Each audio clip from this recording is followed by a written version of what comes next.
Január je zvyčajne čas, keď sa mnohí rozhodujú o tom, ktorú vysokú školu si vyberú a akým smerom sa vlastne uberie ich ďalšia profesionálna aj ľudská orientácia. A myslím si, že nielen im môže byť blízka naša téma, o ktorej sa budeme rozprávať s pánom profesorom Levom Bukovským, rektorom Vysokej školy medzinárodného podnikania v Prešove.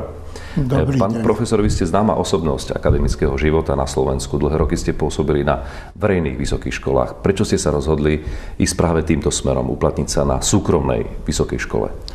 No, bola to zhoda okolností. Prvá dôležitá vec bola tá, že keď sa vypracovával projekt tejto vysokej školy niekedy začiatkom 21.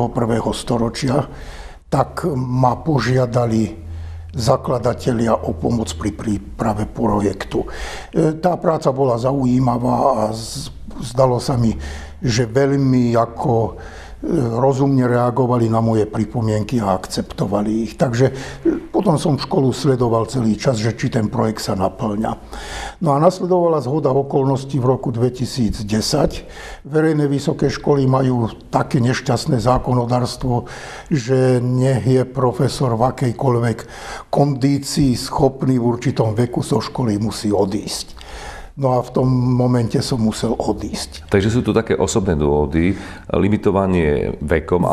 Ale napriek tomu tá súkromná vysoká škola poskytuje o niečo širšie pole uplatnenia pre pedagógov a čo je dôležité, aj pre študentov, väčšiu variabilitu, o ktorej vy môžete povedať niečo podrobnejšie.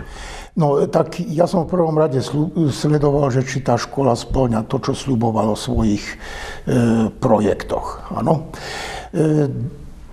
Keď som sa stal rektorom tejto školy, tak urobil som vec, ktorú som nebral až tak vážne, ale ma pristihli. Že som povedal, že rok nebudem nič meniť a po roku, keď sa so školou oboznámim, tak niečo urobím.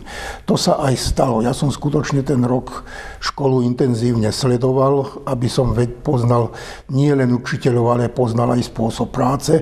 A po roku som urobil adekvátne zmeny s týmto, ktoré myslím si, že boli prijaté pozitívne učiteľmi. O škole ISM Slovakia v Prešove je známe to, že jednak ponúka pomerne široký program vzdelávania sa v oblasti medzinárodného podnikania, ale známe je aj to, že to nie je vysoká škola, ktorá by čerpala len z tých slovenských reálií, ale má veľmi pevné a zmysluplné napojenie na zahraničie. Aké to je vlastne? Aké sú to väzby? No, tak tie väzby sú dvojakého typu.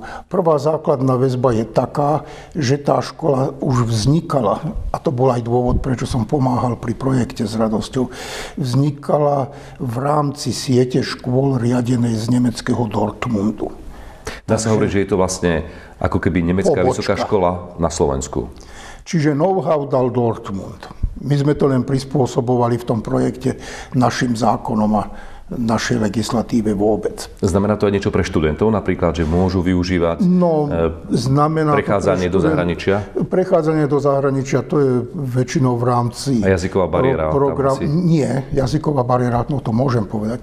V rámci programu Erasmus, ale výhody máme také, že napríklad máme voľný prístup aj všetci študenti do elektronickej knižnice školy v Dortmunde. Čiže tá databáza vedomostí je identická? Áno. Dortmund má veľký záujem o túto školu, venuje jej veľkú pozornosť. Podnikanie je pomerne široký pojem. Dá sa hovoriť o nejakých konkrétnejších spôsoboch uplatnenia pre absolventov tejto školy?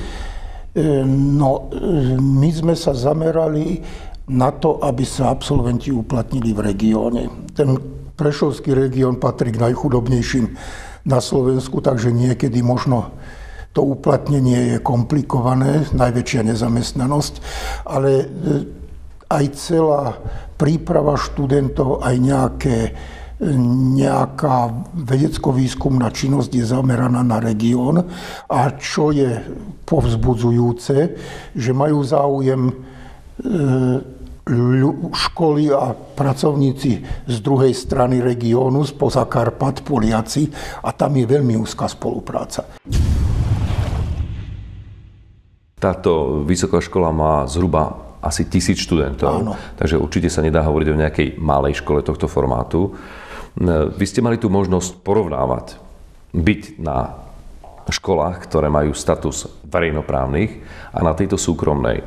Ak by ste boli v pozícii mladého človeka, ktorý sa rozhoduje pre nejakú vysokú školu, naozaj objektívne skúsme to zhodnotiť, aký profil vzdelania a prípadne aká osobnostná profilácia predurčuje človeka na verejnú alebo štátom financovanú školu a na súkromnú školu? No tam je viacej momentov. V prvom rade máme len bakalárske štúdium. Ja som presvedčený, čo môže byť aj výhodou? Ja som presvedčený, že pre tých ľudí to stačí na to, čo budú robiť. Lebo zdá sa mi zbytočné, keď ma v banke obsluhuje pri okienku inžinierka.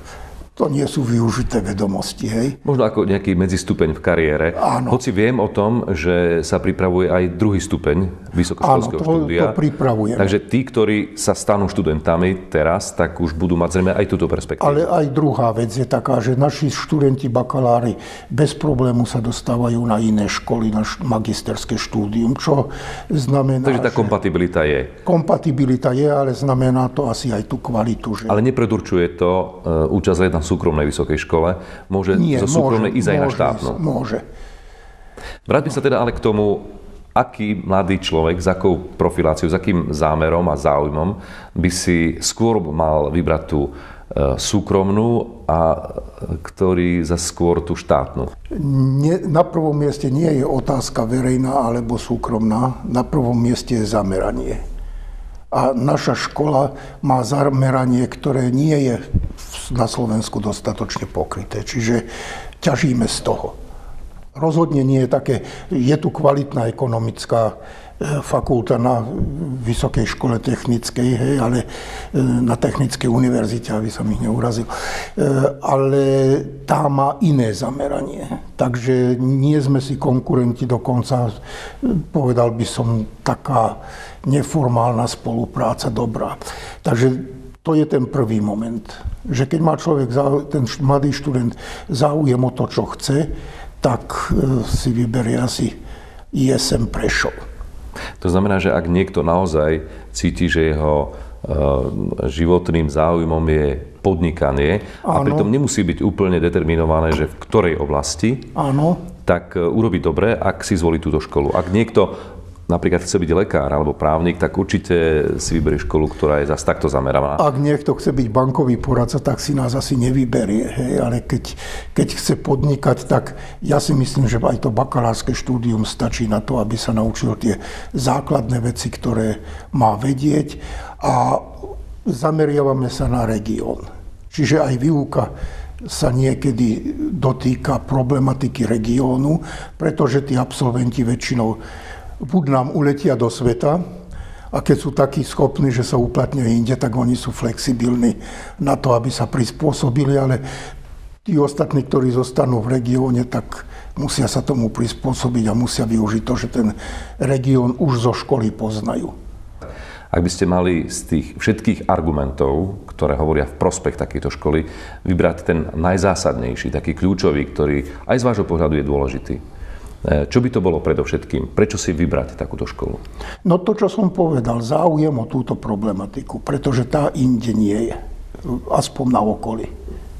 Takže ak niekto chce podnikať a medzinárodne podnikať, áno, a v našom regióne je to medzinárodné podnikanie hlavne s Poľskom, s Ukrajinou. Cezhraničná spolupráca a tak ďalej. Áno, a tam je spolupráca, čiže máme záujem u študentov a sú možnosti ísť na Ukrajinu, do Poľska a využívajú ich. Napokon potvrdzuje to aj záujem spomínaných partnerov. Áno. A je to aj také potvrdenie kreditu školy, ktorá má svoje opodstatnenie nielen v tomto regióne.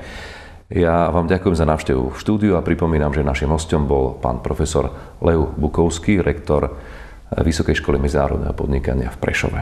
Ďakujem za návštevu. Dovidenia a ja ďakujem.